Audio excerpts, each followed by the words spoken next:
What's going on today, guys? Let's get an official review of the Paramilitary 3.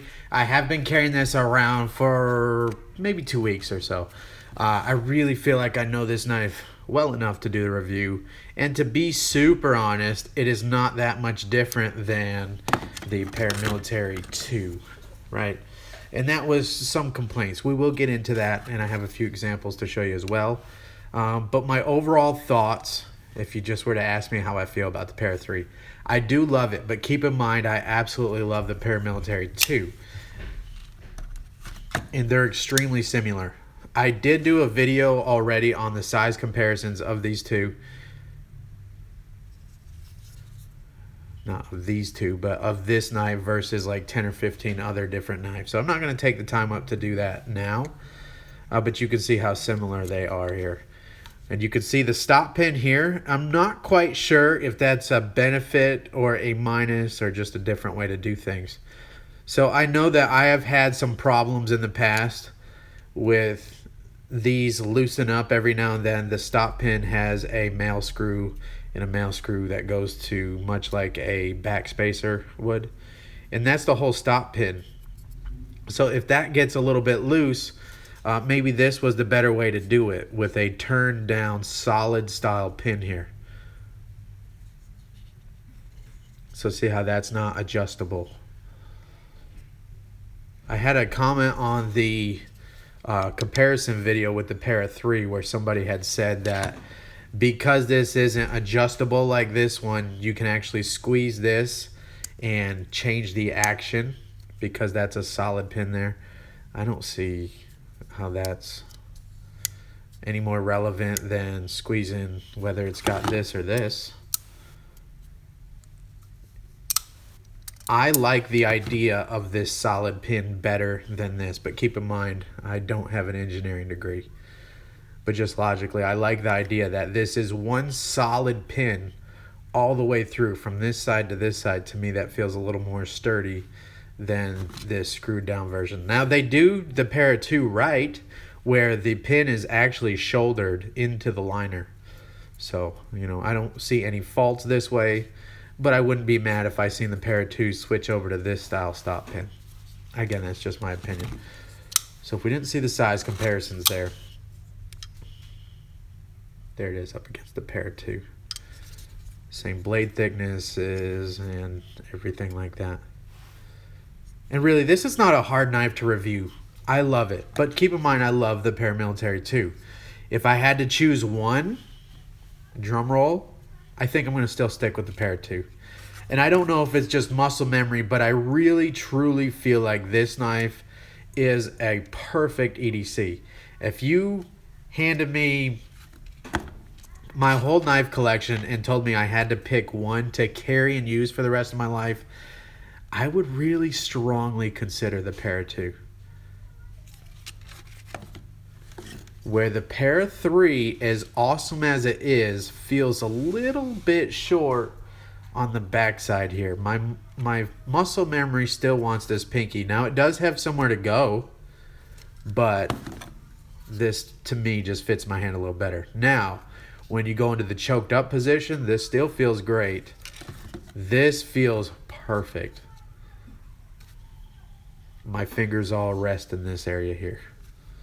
This feels most at home like this, which makes a whole lot of sense because this is a smaller EDC blade, right?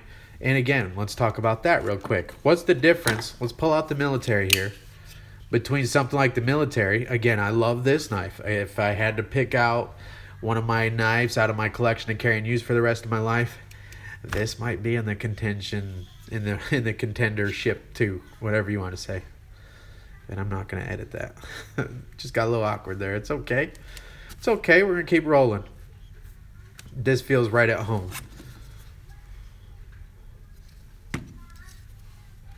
Just feels like I'm missing a little bit of something. But where was I going with that? With this in the choked up grip as an EDC blade to do finely detailed work, look, I can move my wrist a little bit and I've got all this control. I know exactly where the point is going. Now, hold something large like this, even choked up, a small little twitch of the wrist, and that tip because it's so far extended out there, is not quite as precise. So I do find myself, when I carry this knife for EDC, I choke up on the blade like this a lot to open boxes and stuff like that. Nothing wrong with that, but this is not extremely safe. I've never been cut like that, but you can see what I'm saying. For an EDC knife, doing everyday things, opening packages and stuff, a shorter blade like this, I really favor for EDC. Pair 3 is a great EDC knife. It really is. Here's the size comparison there. And I already did a full video on the size comparison. So the one complaint that I hear about the Paramilitary 3 and kind of like the Paramilitary 2 is where they went to this larger lanyard hole. And I don't know if excuse me, sliding around my stool here. I think they started doing it with this model right here. This is the Manix 2, and they did this large lanyard hole to easily feed your 550 paracord through there. Yeah, maybe it does look a little awkward on this small knife to have this big hole, but again, this is more of a utility piece in my opinion. This knife, as much as I do, just like I like the look of our minivan, I know it sounds crazy, because there's so much utility. Somehow this knife actually, because it's so weird and I know how well it works for me, it does look good to me. But if you were to show this to somebody who's not familiar with knives, who has never carried and used a Spyderco, this looks really weird, goofy, and awkward. You guys all remember the first time you seen your Spyderco, your first Spyderco knife. Most of you were probably not immediately drawn to it. So I think of these as more of a utility style knife. So a large lanyard hole, probably doesn't match the knife perfectly. Is it a knock? No, not for me. It's good utility. I can slide my paracord through there just fine. Would a smaller hole like they did on the military be better? Probably. Is it a little harder to feed paracord through there? Yeah. Is it a big deal? Not to me. The bigger deal is the clip placement. So this is a small knife. You can see this is fitted with a third-party clip here, lowrider clip. You can see how it's a fold-over clip, and it fits down in your pocket, and only that much shows with this lowrider clip. So this is the actual clip that it comes with. I didn't even bother putting this thing on because I know it would annoy me. Look how much of that knife would poke out of your pocket. It almost seems like it's more than the actual Paramilitary 2, which is really weird, right? Trying to match those holes up. Really strange. You would think that a smaller knife, that they would at least position this higher, figure out another way to mount the clip, or maybe even, how about Spyderco, make your own lowrider clip. You guys have enough of these style clips now where you can figure out a Spyderco branded lowrider clip. Maybe sell it as an accessory or something like that. There's a ton of knives, right, that take that clip. I think it would be very successful. Something you guys should probably look into. So I guess, but for about 20 bucks now, you can get a titanium lowrider clip. Yeah.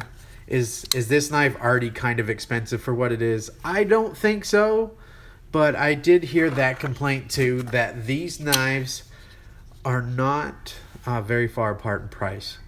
But if you have children, like, and you go buy children's shoes, there's not much of a price difference there. There's really not. So it's just one of those things. Like, there is just as much work to make this knife as there is to make this knife. And production is really more about labor in the process versus the actual material. So you can see there's not much length difference. So I can understand the price difference being just about the same. It's more along the lines of, what do you want? This is a little bit easier to carry. Still functions great. Wonderful action. The fit and finish on this one was incredible. The blade was dead centered. I don't know what's going on there.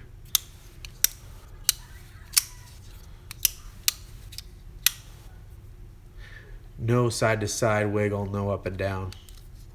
I don't know what happened there. I will be taking this knife down and tuning it before I send it out. That might make a pretty good video. How we're going to go through, polish up the washers, and I will show you exactly what I would do to tune this knife up. Although it really doesn't need it. It's nice. Doesn't quite have the same that this Para 2 does.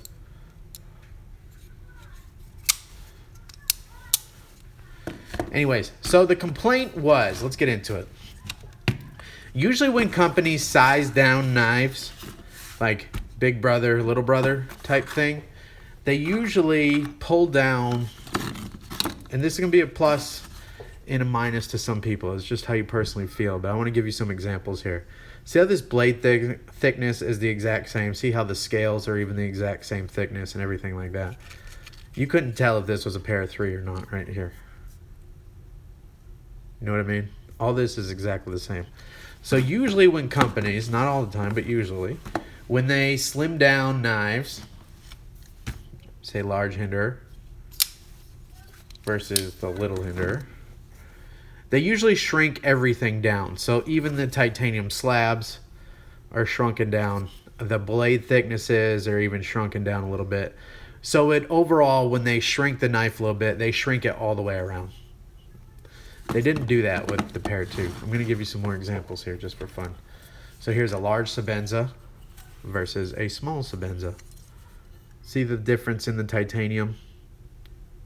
I believe the blades are almost the exact same thicknesses on the Sabenza. But anyways, you can see it right here in the handle, which makes sense. This is the small version. This is the large version. So take a little bit out, make it a little thinner in your pocket, a little bit lighter, make it small all the way around. Not just an overall length, right? Two examples there. Let's go. This is going to be a little weird because these are aftermarket, but it does hold true for even the factory versions. Take your large griptilian, take your small griptilian. You can see the scales are different.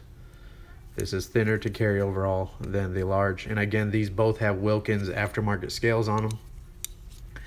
But they actually do shrink down. They also shrink down the blade thickness there. So that was kind of a complaint. Some people, if they were to shrink down and make a smaller version of the Para 2, some people had said, well, maybe it would have been nice to go outside the safety zone and maybe do this one completely shrunk down all the way around. And I do have a few more examples where even Spyderco did it. So this is the Enduro versus the Delica. You can see on the handle scales, they changed the thickness here. So when they shrunk down the Enduro to the Delica, or actually I think they grew the Delica into the Enduro. I don't know which one came first. Maybe they came at the same time. Even the blade thicknesses are different. So Spyderco has done it that way in the past. This is the larger knife. This is the smaller knife. It's not just length differences. Some people would have liked to seen it here. That's about all the examples I have of the small and large versus each other. And then as far as the hole, the lanyard hole, I really don't have any complaints. If you guys remember the ugly but very utilitarian video that I did, it's okay to like ugly knives and stuff. I see a lot of Spydercos, not all of them, as utility pieces. To me, the Para 2 or the Para 3 are not winning any beauty contest anytime soon. Not when you consider that there are much better profile of knives, in my opinion. To me, that large lanyard hole, not too much of a knock. Because let's be realistic, if we were going for beauty contest, I would not like all these extra holes for the up, down, right, left carry. You know, stuff like that. I would not go for just regular textured G10. This is just a very utilitarian design. I like it a lot. Some people are going to be a little bit mad that they didn't shrink it all the way down. Maybe make this more of a slicer style blade like the Delica. I think that would have been really cool. Right? Maybe CC these G10 scales a little, do something a little bit different. Give us an extra reason. Because I don't think most people, you know, who aren't as dedicated as a lot of us are going to own both of these knives at the same time. They're going to pick one or the other. I think that'd be a hard choice to make. I don't feel one is completely better than the other, but to me personally, I would rather have a pair of 2 than a pair of 3. I will pick up a pair of 3 when they come out in the sprint run. I also like that the pair of 3 is available in the full serrated edge. So they took that away from the pair of 2, if I believe. I don't even know if they ever made a pair of 2 in full serration. But I like serrated edges. Oh! Very dirty. Anyways, going along the line of utilitarian knife. It's great. It's a nice, chunky, very stout, easy to carry knife once you put a lowrider clip on it. I really do like the pair of 3. I don't think it's going to kick out the pair of 2 out of my pocket. So, who knows? That's my pair of 3 review. Guys, I appreciate you watching my videos. Let me know what you think. Believe it or not, every comment, every thumbs up, or even every thumbs down shows that as an interaction with the video. And those videos usually chart higher in the searches. So if you really want to help the channel, I appreciate if you subscribe, if you leave a like and a comment, something like that, you know, but definitely not required. I know a lot of people won't even make it 16 minutes into a pair of 3 review, especially when it's just like a pair of 2. But hopefully I touched on some of the finer points there. That's it, guys. That's the pair of 3. I do recommend it. I like it a lot. See ya.